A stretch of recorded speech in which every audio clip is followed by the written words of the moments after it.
ಮಕ್ಕಳ ಜೊತೆ ನಾವು ಹೇಗೆ ಜೊತೆಗೆ ಬೆಳಿಬೇಕು, ಹಾಗೆ ಮಕ್ಕಳನ್ನ ನಾವು ಹೇಗೆಲ್ಲ ನೋಡ್ಕೋಬೇಕು ಅನ್ನೋದ್ರ ಬಗ್ಗೆ ಈ ವಿಡಿಯೋ. ಯಾಕೆ ಈ ವಿಡಿಯೋ ಮಾಡ್ತಾ ಇದ್ದೀನಿ ಅಂದರೆ, ಈಗಿನ ಜನ್ರೇಷನಲ್ಲಿ ನಾವು ಮಕ್ಕಳ ಜೊತೆ ಸ್ಟ್ರಿಕ್ಟ್ ಆಗಿರ್ತೀವಿ, ಮಕ್ಕಳನ್ನ ನಾವು ಹೀಗೆ ಓದಿಸ್ತೀವಿ ಅಂತ ಹೇಳಿದ್ರೆ ಆಗಲ್ಲ. ಮಕ್ಕಳ ಜೊತೆ ನಾವು ಮಕ್ಕಳಾಗಿಯೇ ಹೋಗಬೇಕು. ಹಾಗೆ ಅವರ ಆಸೆಗಳಿಗೆ ಆಕಾಂಕ್ಷೆಗಳಿಗೆ ನಾವು ದೂರ ಅಂದರೆ ಅವ್ರಿಗಿಂತ ನಾವು ಇದಾಗಬಾರ್ದು. ಅವ್ರ ಹತ್ರನೇ ಇದ್ದೀವಿ ಅಂತ ಹೇಳಿದರೆ ಮಾತ್ರ ಅವರು ನಮಗೆ ತುಂಬ ಹತ್ತಿರವಾಗ್ತಾರೆ ಆ್ಯಂಡ್ ನಮ್ಮ ಜೊತೆ ಎಲ್ಲನೂ ಶೇರ್ ಮಾಡೋಕ್ಕಾಗ್ತಾರೆ. Hi friends, welcome to Nandu's life Kannada. ಯಾರೆಲ್ಲ ನನ್ನ ಚಾನಲ್ನ ಫಸ್ಟ್ ಟೈಮ್ ನೋಡ್ತಿದ್ದೀರಾ ಪ್ಲೀಸ್ ಸಬ್ಸ್ಕ್ರೈಬ್ ಮಾಡಿಕೊಂಡು ಹಾಗೆ ಪಕ್ಕದಲ್ಲಿರೋ ಬೆಲ್ ಬಟನ್ನ ಕ್ಲಿಕ್ ಮಾಡಿ. ನಾನು ಹಾಕೋಂಥ ವೀಡಿಯೋಸ್ ನಿಮಗೆ ಬರುತ್ತೆ. ಹಾಗೆ ನಿಮಗೆ ಯಾವ ಥರ ವೀಡಿಯೋಸ್ ಬೇಕು ಅಂತ ಹೇಳಿ ನನಗೆ ಕಾಮೆಂಟ್ ಮಾಡಿ ತಿಳಿಸಿದ್ರೆ ನಾನು ಆ ಥರ ವೀಡಿಯೋಸ್ ಕೂಡ ಅಪ್ಲೋಡ್ ಮಾಡೋದಕ್ಕೆ ಟ್ರೈ ಮಾಡ್ತೀನಿ. ಸೊ ಇವತ್ತು ಈಗಿನ ಟಾಪಿಕ್ ಏನು ತೊಗೊಂಬಂದಿರೋದು ಅಂದರೆ, ಮಕ್ಕಳ ಜೊತೆ ನಾವು ಮಕ್ಕಳಾಗಿರಬೇಕು, ಅವ್ರಿಗೆ ನಾವೇ ರೋಲ್ ಮಾಡೆಲ್ ಅಂತ. ಯಾಕೆ ಈ ಮಾತು ಹೇಳ್ತಿದ್ದೀನಿ ಅಂದರೆ, ಈಗ ಸುಮಾರು ಮಕ್ಕಳು ಅವರ ಅಪ್ಪ ಅಮ್ಮ ಹತ್ರ ಏನು ಶೇರೇ ಮಾಡೋಕ್ಕೆ ಹೋಗೋದಿಲ್ಲ. ಯಾಕಪ್ಪ ಅಂದರೆ, ಈಗ ಏನಾದರೂ ಒಂದು ಮಾರ್ಕ್ಸ್ ತೆಗ್ದಿಲ್ಲ ಅಂದರೆ, ಏನಾದರೂ ಯಾವುದೋ ಒಂದು ಕಲ್ಚರ್ ಇದರಲ್ಲಿರ್ತಾರೆ, ಅವಾಗೆಲ್ಲ ಇವ್ರು ಏನಾದರೂ ಸ್ವಲ್ಪ ಡೌನ್ ಆಗಿದ ತಕ್ಷಣ ನಾವೆಲ್ಲ ಏನು ಮಾಡ್ತೀವಿ, ಜಸ್ಟ್ ಬೈಯಕ್ಕೆ ಸ್ಟಾರ್ಟ್ ಮಾಡ್ತೀವಿ. ಅವ್ರನ್ನ ನೋಡಿ ಕಲ್ತ್ಕೋ, ಇವ್ರನ್ನ ನೋಡಿ ಕಲ್ತ್ಕೋ, ಯಾಕೆ ನೀನು ಹೀಗೆ, ನೀನು ಯಾಕೆ ಓದ್ತಿಲ್ಲ ಅಂತ ಹೇಳಿ.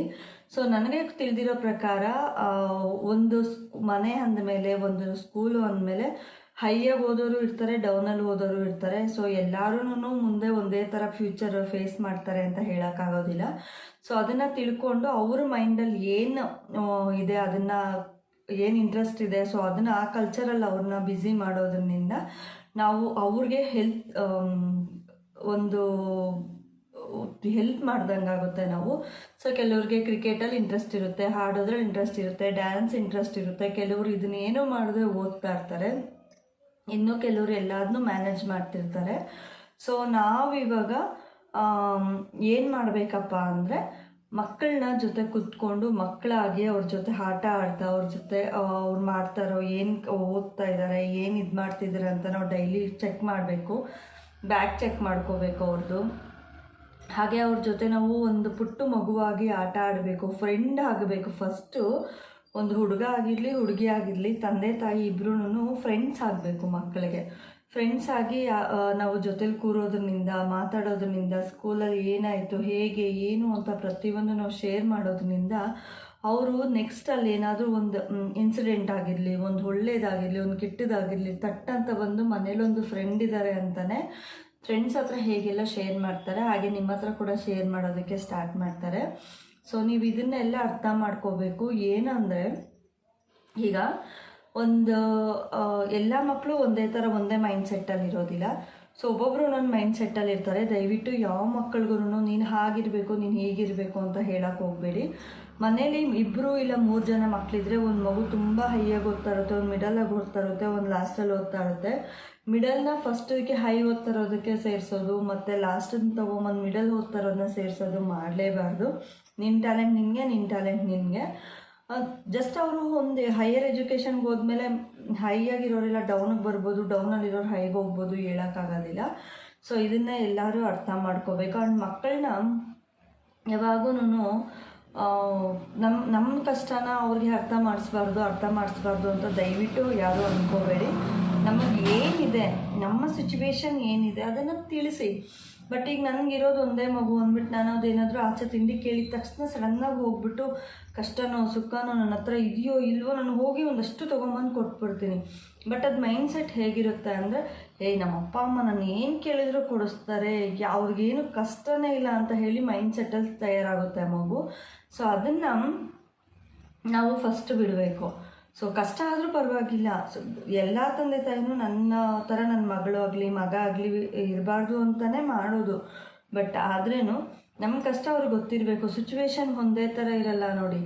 ಇವತ್ತಿರುತ್ತೆ, ನಾಳೆ ಇರೋದಿಲ್ಲ. ಆದರೆ ಅವತ್ತು ನಮ್ಮ ಹತ್ರ ಇಲ್ಲದೆ ಇರೋ ದಿನ ಅವ್ರು ಅರ್ಥ ಮಾಡ್ಕೊಳ್ಳಲ್ಲ, ಚೀರಾಡ್ತಾರೆ, ಕೂಗಾಡ್ತಾರೆ, ಕಿರ್ಚಾಡ್ತಾರೆ. ಹಾಗೆ ನಮ್ಗೆ ಅನಿಸುತ್ತೆ, ನಾನು ಅವತ್ತು ಆ ತಪ್ಪು ಮಾಡಬಾರ್ದಾಗಿತ್ತು ಅಂತ. ಸೊ ಪ್ರತಿಯೊಬ್ಬರು ಏನು ಮಾಡಬೇಕಂದ್ರೆ, ನನ್ನ ಹತ್ರ 1,00,000 ಇರಲಿ, 10 ರೂಪಾಯಿ ಇರಲಿ, ಆ ವಸ್ತು ಕೇಳಿದ ತಕ್ಷಣ ಬರಬಾರ್ದು ಅವ್ರ ಹತ್ರ. ಸ್ವಲ್ಪ ಕಷ್ಟ ಸುಖ ನನ್ನ ಹತ್ರ ಎಲ್ಲಿಂದ ಬರುತ್ತೆ ಮಗನೇ, ನಾನೇ ಕಷ್ಟಪಟ್ಟು ದುಡಿಬೇಕು, ಮನೆ ನೋಡ್ಕೋಬೇಕು, ನಾನು ಎಲ್ಲಿಂದ ತರಲಿ, ನೀನು ಕೇಳಿದ ತಕ್ಷಣ ತಂದು ಕೊಡೋಕ್ಕಾಗಲ್ಲ ಅಂತ ಒಂದು ನೈಸಾಗಿ, ಒಂದು ನಿಧಾನವಾಗಿ ಅವ್ರಿಗೆ ತಿಳಿಸಿ ಹೇಳಬೇಕು. ಆಗ ಅವ್ರಿಗೆ ಏನನ್ಸುತ್ತೆ, ಹೌದಾ ನಮ್ಮಮ್ಮ ಆಗಲಿ ನಮ್ಮಪ್ಪ ಆಗಲಿ ಇಷ್ಟು ಕಷ್ಟಪಡ್ತಿದ್ದಾರೆ, ನಾನು ಹಿಂಗೆಲ್ಲ ಕೇಳಿದ್ರೆ ಅವ್ರು ನನಗೆ ಕೊಡ್ಸೋಕ್ಕಾಗಲ್ಲ ಅಂತ ಹೇಳಿ ಅವ್ರ ತಲೆಯಲ್ಲಿ ಹೊಕ್ಕಬೇಕು ಅವರು. ಆಗೇನಾಗುತ್ತೆ, ಅವರು ಇನ್ನೊಂದು ಸತಿ ಯಾರಾದರೂ ಏನಾದರೂ ಬ್ರ್ಯಾಂಡೆಡ್ ಬಟ್ಟೆ ಹಾಕಿದ್ದಾರೆ, ಬ್ರ್ಯಾಂಡೆಡ್ ಏನೋ ತೆಗ್ದಿದ್ದಾರೆ ಅಂದಾಗ ಬಂದು ಕೇಳಲ್ಲ ಅವರು. ನಮ್ಮ ಅಪ್ಪ ಮಾತ್ರ ಕಾಸಿಲ್ಲ, ಯಾಕೆ ಕೇಳಬೇಕು, ಅವ್ರ ಮನಸ್ಸಿಗೆ ಹರ್ಟ್ ಆಗುತ್ತೆ. ಸೊ ನಮ್ಗೆ ಕಷ್ಟ ಆಗಿದ್ರು ಪರವಾಗಿಲ್ಲ, ಅವ್ರಿಗೆ ಸ್ವಲ್ಪ ಹರ್ಟ್ ಆಗಬೇಕು. ಅಂದರೆ ನಾವೇನು ಕೇಳಲೇಬಾರ್ದು ಅಂತ ನಾನು ಹೇಳಲ್ಲ, ಬಟ್ ಕೇಳಿದ ತಕ್ಷಣ ಈಗ ನಾನೊಂದು 10,000 ರೂಪಾಯಿ ಬ್ರ್ಯಾಂಡೆಡ್ ಬಟ್ಟೆ ಕೇಳಿದ ತಕ್ಷಣ ನನ್ನ ಮಗಳು ಕೇಳಿಬಿಟ್ಟಿದ್ದಾಳೆ ಅಂತ ಸಡನ್ನಾಗಿ ತೊಗೊಂಬಂದು ಕೊಟ್ಬಿಟ್ರೆ ನಾಳೆ ದಿನ ಅವ್ಳು ₹1,00,000 ಕೇಳ್ಬೋದು, 2,00,000 ಕೇಳ್ಬೋದು, ಆಗ ನನ್ನ ಹತ್ರ ಇರೋದಿಲ್ಲ. ಸೊ ಇದನ್ನು ನಾವು ಅರ್ಥ ಮಾಡ್ಕೋಬೇಕು. ಯಾರೇ ಆಗಿರಲಿ, ಮಕ್ಕಳನ್ನ ಓದೋ ವಿಷಯದಲ್ಲಾಗಿರಲಿ, ಅವ್ರು ಕೇಳಿದ ವಸ್ತು ಆಗಲಿ ಸಡನ್ನಾಗಿ ಅವ್ರ ಹತ್ರ ಬಂದರೆ ನಾವು ಅವ್ರಿಗೆ ಒಂದು ಜೀವನದ ಮೌಲ್ಯ ಅಂತೂ ಗೊತ್ತಾಗೋದಿಲ್ಲ.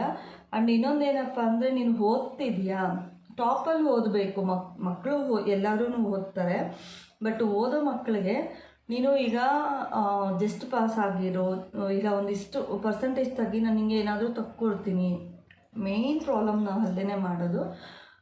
ನಾನೀಗ ನನ್ನ ಮಗಳು ಹೋಗ್ಬಿಟ್ಟು ನೀನೊಂದು 80% ಬಂದರೆ ನಾನು ನಿಮಗೆ ಸೈಕಲ್ ಕೊಡಿಸ್ತೀನಿ.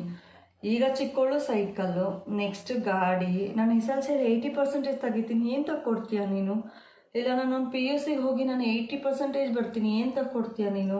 ಈ ಥರ ಎಲ್ಲ ಬರುತ್ತೆ. ಸೊ ಮಕ್ಕಳಿಗೆ ಆಸೆ ಹುಡ್ಸೋಕೆ ಹೋಗ್ಬೇಡಿ. ಒಂದು ತಿಳಿ ಹೇಳಿ, ನಿನ್ನ ಎಜುಕೇಷನ್ ನಿನ್ನ ಲೈಫ್, ಅದರಿಂದನೇ ನೀನು ಬರಬೇಕು. ನಾವು ನಿನ್ನ ಜೊತೆ ಲೈಫಲ್ಲಿ ಇರೋದಿಲ್ಲ, ನಿನ್ನ ಎಜುಕೇಷನ್ನೇ ನಿನ್ನ ಕಾಪಾಡೋದು. ನಾಳೆ ದಿನ ನಿನ್ನ ಕಷ್ಟ ಅಂದರೂ ನಿನ್ನ ಎಜುಕೇಷನ್ನೇ ಬರೋದು ಅಂತ ಹೇಳಿ ಅವರ ತಲೆಗೆ ತುಂಬಿ ಅವರು ನಿಮ್ಮನ್ನು ಖಂಡಿತವಾಗ್ಲೂ ನಾನು ಪಾಸ್ ಆಗ್ತೀನಿ, ನಾನು ಅಷ್ಟು ಮಾರ್ಕ್ಸ್ ತೆಗಿತೀನಿ, ಇಷ್ಟು ಮಾರ್ಕ್ಸ್ ತೆಗಿತೀನಿ ಅಂತ ಕೇಳೋಕ್ಕೆ ಹೋಗೋದೇ ಇಲ್ಲ. ಸೊ ಐ ಹೋಪ್ ಇದೆಲ್ಲರಿಗೂ ತಂದೆ ತಾಯಿಗೆ ಇಷ್ಟ ಆಗಿದೆ ವಿಡಿಯೋ ಅನ್ಕೋತಾ ಇದ್ದೀನಿ. ಯಾಕಪ್ಪ ಅಂದರೆ ಪ್ರತಿಯೊಂದು ತಂದೆ ತಾಯಿಗೂ ಅವ್ರವ್ರ ಮಕ್ಕಳ ಮೇಲೆ ತುಂಬ ಕನಸು, ತುಂಬ ಒಂದು ನಂಬಿಕೆ ಇರುತ್ತೆ. ಅದು ನಾವಾಗೆ ಇಲ್ಲಿ ಸ್ಟಾರ್ಟಿಂಗಿಂದ ನಾವಾಗೆ ಹೇಗೆ ಬೆಳೆಸಿದ್ದು ಕೂಡ ಕೊನೆವರೆಗೂ ಅದು ಹಾಗೆ ಉಳಿಯುತ್ತೆ.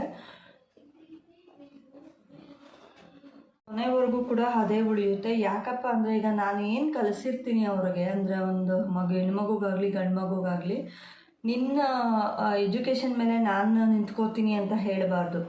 ನಿನ್ನ ಎಜುಕೇಷನ್ಗೆ ನಾನು ಇಷ್ಟು ನಾವು ಇರೋದು ಇಲ್ಲ, ನಾವು ನಿನ್ನ ಸೊ ನಾವು ಅದನ್ನು ತೋರಿಸ್ಕೊಡೋದ್ರಿಂದ ಅವ್ರಿಗೆ ಅದರ ಬೆಲೆ ಕೂಡ ಗೊತ್ತಾಗುತ್ತೆ. ಆಗ ನಮ್ಮನ್ನು ಕೂಡ ಅವರು ಜಾಸ್ತಿ ಹಿಂಸೆ ಮಾಡೋದಿಲ್ಲ. ಸೊ ಓದೋದ್ರ ಕಡೆ ಇಂಟ್ರೆಸ್ಟ್ ಕೊಡ್ತಾರೆ, ಅವರ ಒಂದು ಫೀಲಿಂಗ್ಸ್ನ ನಮ್ಮ ಹತ್ರ ಹೇಳ್ಕೋತಾರೆ. ಸೊ ಈ ವಿಡಿಯೋ ಎಲ್ಲರಿಗೂ ಇಷ್ಟ ಆಗಿದೆ ಅನ್ಕೋತಾ ಇದ್ದೀನಿ. ಎಲ್ಲರೂ ಪೇರೆಂಟ್ಸ್ಗೆ ಇದನ್ನು ಶೇರ್ ಮಾಡಿ, ಯಾವ ಥರ ವೀಡಿಯೋಸ್ ಬೇಕು ಅಂತ ನನಗೆ ಕಮೆಂಟ್ ಮಾಡಿದ್ರೆ ನಾನು ಆ ಥರ ವೀಡಿಯೋಸ್ ಮಾಡೋದಕ್ಕೆ ಟ್ರೈ ಮಾಡ್ತೀನಿ. ಐ ಹೋಪ್ ಈ ವಿಡಿಯೋ ಎಲ್ಲರಿಗೂ ಅಂದರೆ ತಂದೆ ತಾಯಿಗಂತೂ ತುಂಬ ಒಳ್ಳೆ ಮೆಸೇಜ್ ಥರ ಆಯಿತು.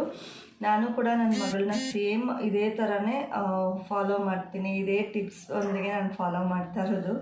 So thank you. ಎಲ್ಲರಿಗೂ ಈ ವಿಡಿಯೋ ಇಷ್ಟ ಆಗಿದೆ ಅನ್ಕೋತಾ ಇದ್ದೀನಿ. ಇನ್ನಷ್ಟು ಎತ್ತರಕ್ಕೆ ಬೆಳೆಸ್ತೀರಾ ಅಂತ ನಾನು ಅಂದ್ಕೊಂಡಿದ್ದೀನಿ. ಮತ್ತೊಂದು ವಿಡಿಯೋ ಜೊತೆ ನಾನು ನಿಮಗೆ ಸಿಗ್ತೀನಿ. Thank you so much. Love you all. Bye bye.